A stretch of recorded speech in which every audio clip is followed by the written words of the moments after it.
नमस्कार दोस्तों, आप सबका उन्नति एस्ट्रो वाला यूट्यूब चैनल पर बहुत-बहुत हार्दिक स्वागत।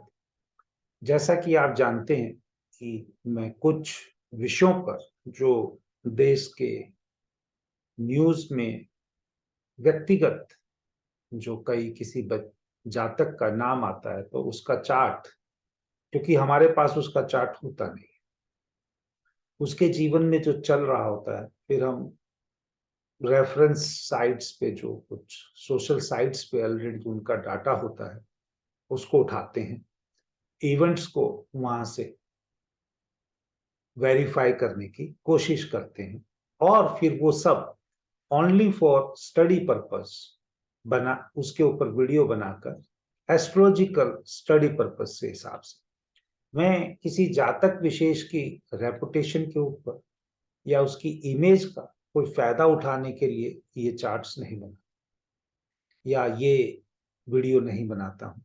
मैं सिंपल इसलिए बनाता हूँ कि एक आम आदमी भी जो किसी ज्योतिषी के पास नहीं पहुंच सकता, अगर उसके पास जैसे बहुत सारे फ्री सॉफ्टवेयर हैं, वो चार्ट बना सकता है, अपना देख सकता है।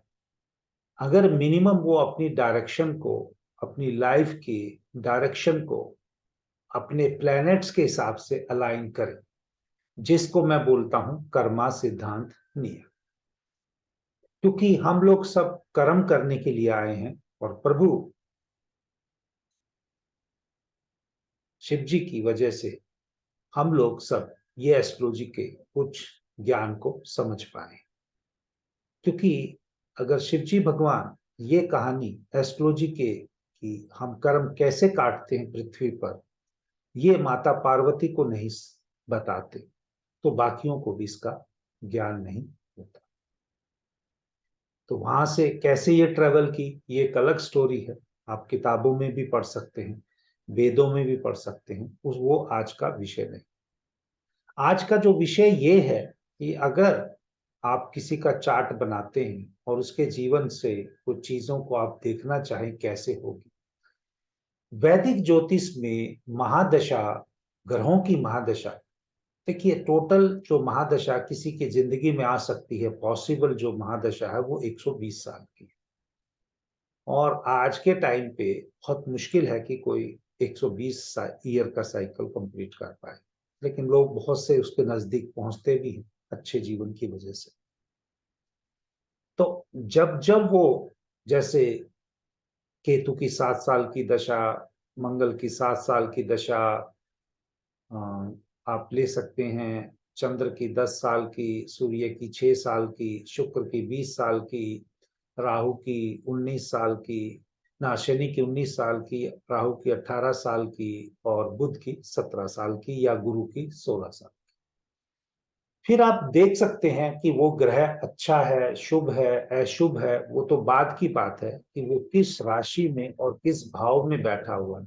आज की क्लास या आज की जो वीडियो है वो वैदिक के हिसाब से है। तो जो मैंने देखा है कि बुध बुध अगर अष्टम भाव में या द्वादश भाव में, बुध अगर अष्टम भाव में या द्वादश भाव में यानी 8th हाउस या 12th हाउस में बैठा हो तो वो आपको तंग कर सकता है, आपको नेगेटिव रिजल्ट दे सकता है। इसके बावजूद कि चाहे आपका वो बुध बहुत ही स्ट्रांगली पोजीशन में बैठा हो, वो अपने भाव के कारक तत्व को जहां बैठा है उसको वो देने ही होंगे। 8th हाउस कंट्रोवर्सीज का, लाइफ में ऑब्स्ट्रक्शंस का, सडन इवेंट्स का, चाहे सडन इवेंट्स आपकी पॉजिटिव हैं चाहे वो नेगेटिव हैं, उसको इंडिकेट करता है। इस जातक की 21/3/2023 से बुध की महादशा के अंतर, बुध की महादशा तो इनकी समझो, अगर बुध की 17 साल की दशा है तो 2020 माफ कीजिएगा, कि 2020 से शुरू हुई है और वो 2037 तक चलेगी। उसमें भी केतु का अंतर चल रहा है अभी, वो केतु का अंतर भी हो सकता है इनका, अभी अभी काफी लाइन चलेगा। और उस केतु के अंतर भी जो प्रत्यंतर है अभी फिलहाल मंगल का चल रहा है, वो चलेगा इनका 11/4/2023 तक। और 11/4/2023 से लेके 5/6/2023 में राहु का प्रतंत्र चलेगा। मरकरी केतु राहु, राहु हमेशा मरकरी को फॉलो करना पसंद करता है लाइफ।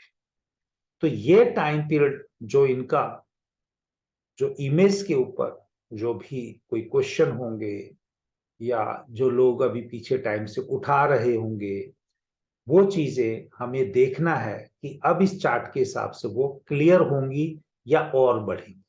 पहली बात ये जो एस्ट्रोलॉजी में मैं इस वीडियो के द्वारा बताना चाहता हूं।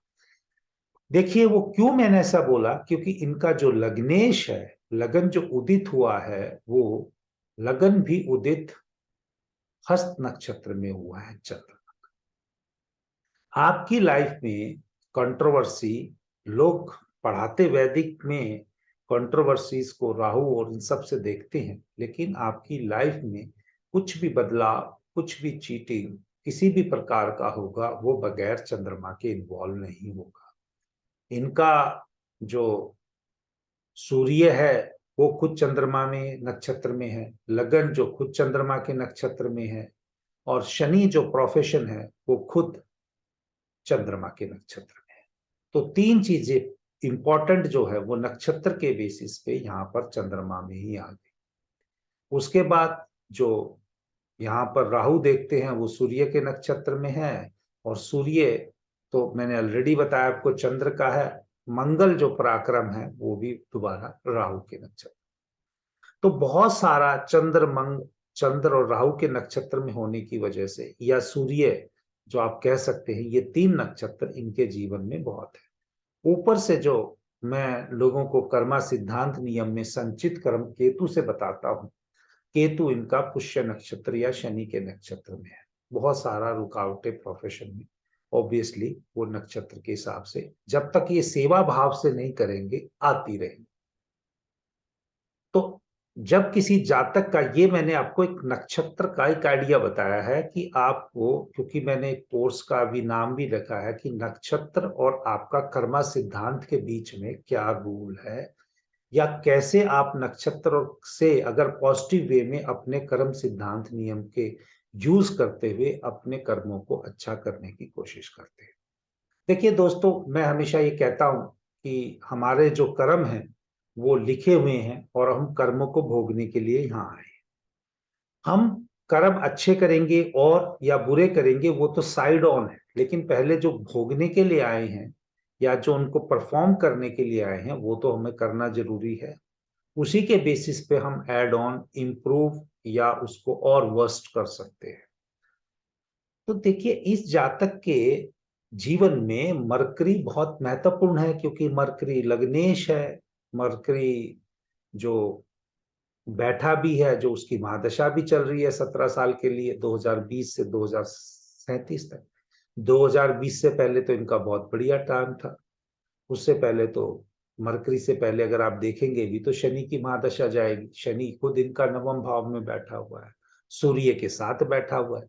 तो 19 साल जो इनके कैरियर के बहुत ऊपर ही गए होंगे, क्योंकि वो नवम भाव में बैठा हुआ है और उसने सूर्य के साथ बैठा हुआ है। कभी भी कोई प्लेनेट बैठा होता है वो अपने से पहले अपने साथ बैठे हुए ग्रह का देता है।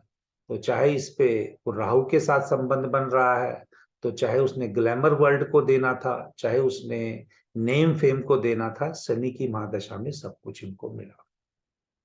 जब हम बात करते हैं बुध की महादशा की, बुध की महादशा में इनको बहुत ध्यान से, अगर ये जो सब कंट्रोवर्सी हो रही है, इनको एक एडवाइजर अपना रखना चाहिए या किसी की गुरु की शरण में जाना चाहिए।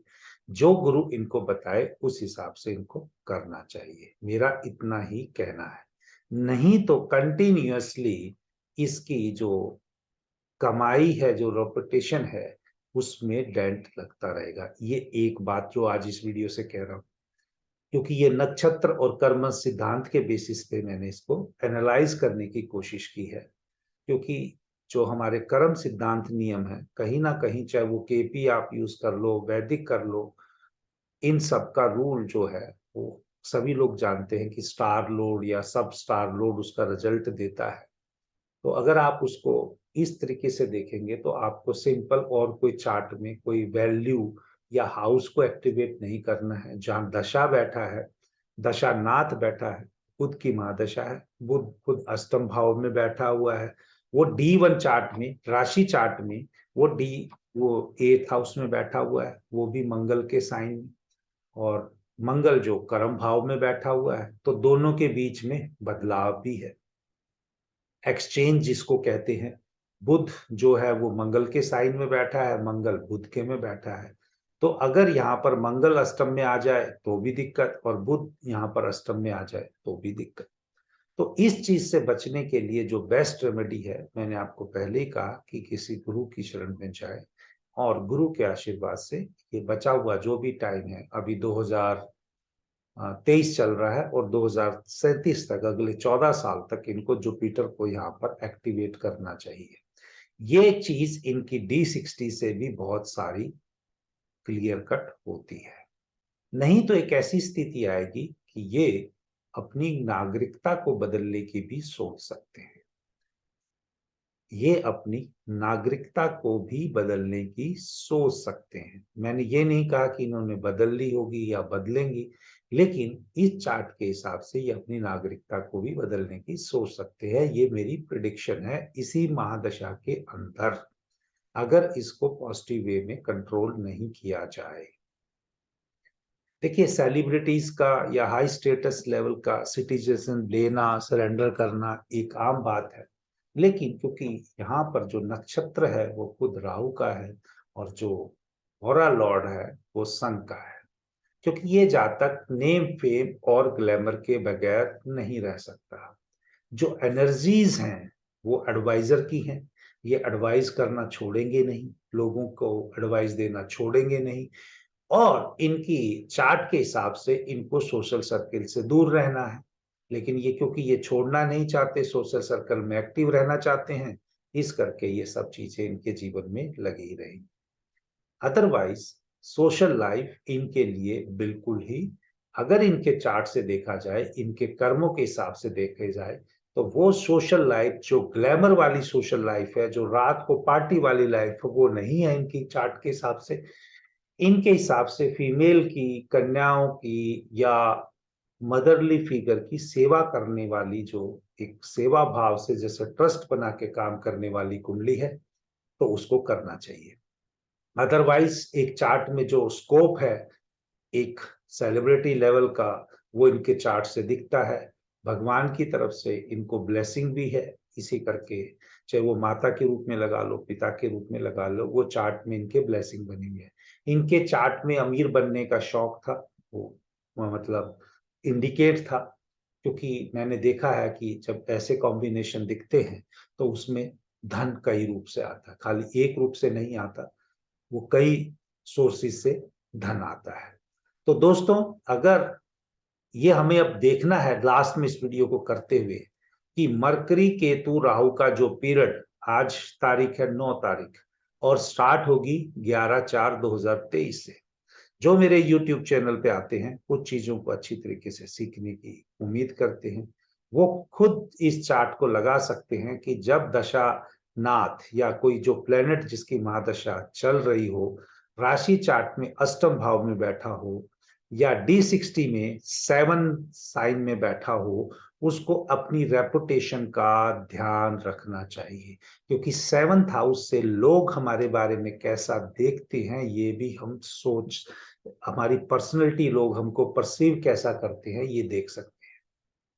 नॉर्मली कुछ लोग आपको 4th हाउस से बताएंगे, आप 4th हाउस से ये देख सकते हैं कि आप लोगों के बीच में कितना फेमस होंगे, लेकिन आपकी जो पर्सनैलिटी के बारे में, जो लोगों की इमेज है आपके बारे में, उसके बारे में वो कैसे लेते हैं, वो 7th हाउस से ही देखी जानी चाहिए। तो दोस्तों, उम्मीद करता हूं कि आज की वीडियो भी आपको पसंद आएगी। ऐसे ही चैनल पे अपना प्यार बना के रखिए, और जितना हो सके इसको आगे चैनल को, यूट्यूब चैनल को ग्रो करने के लिए अपने फ्रेंडशिप सर्कल में इसको फॉरवर्ड कीजिए, ताकि ज्यादा से ज्यादा लोग इस चैनल से जुड़ सकें, और जैसी लोगों की फिर आगे इच्छा रहेगी, मैं वैसे वैसे टॉपिक पर वीडियो बनाकर डालता रहूंगा। जय श्री राम।